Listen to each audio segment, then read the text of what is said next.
আসসালামু আলাইকুম। সবাই কেমন আছেন? আজকে নিয়ে এসেছি একদম দেশি স্বাদের দারুণ একটা রেসিপি। গরুর মাংসের কষা, ঝাল ঝাল মশলাদার আর ভাতের সাথে খাওয়ার জন্য একবারেই পারফেক্ট। তো চলুন শুরু করি গরুর মাংসের কষা রান্নার আসল রহস্য। তো ফার্স্টে এখানে কিন্তু আমি গরুর মাংস নিয়েছি পেঁয়াজ বাটা আর নিয়ে নেব আদা রসুনের পেস্ট। এখন আমি এখানে কিন্তু রেডিমেড যে মশলাটা পাওয়া যায় আমি সেটা দিয়েই কিন্তু করে নিচ্ছি।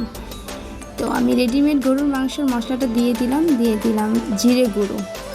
এখন আমি দিয়ে দিচ্ছি পেঁয়াজ কুচি, আরও আমি এখানে দিয়ে দেব তেল। তারপর আমি এখানে স্বাদ মতো লবণ আর কিছুটা টমেটো কেচাপ দিয়ে আমি খুব ভালো করে মাখিয়ে নেব।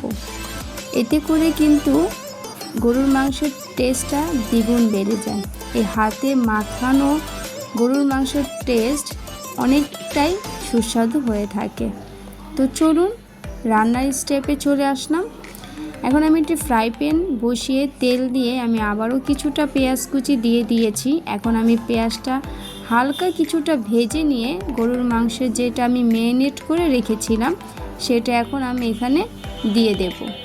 দিয়ে প্রায় আমি 20 থেকে 25 মিনিটের মতো কষিয়ে নেব।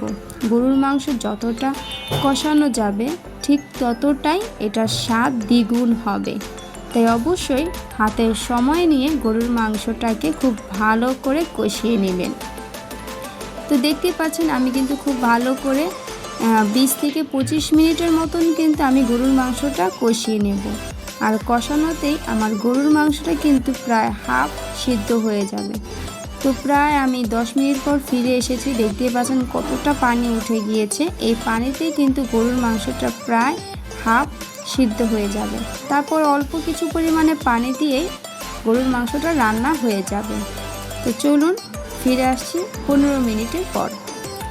তো 15 মিনিট পর আমি ফিরে এসেছি আর এখানে আমি 1 কাপ পানি এখানে অ্যাড করেছি। আমি কিন্তু খুব বেশি পানি এখানে দিইনি।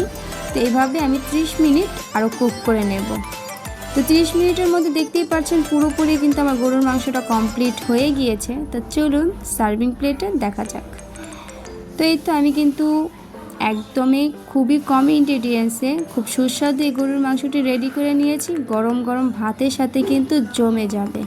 তো আশা করছি আজকের রেসিপিটি আপনাদের কাছে ভালো লাগবে। ভালো লাগলে অবশ্যই আমার চ্যানেলটিকে সাবস্ক্রাইব করে আমার পাশেই থাকবেন। তো আজকে এই পর্যন্তই ছিল। আল্লাহ হাফেজ।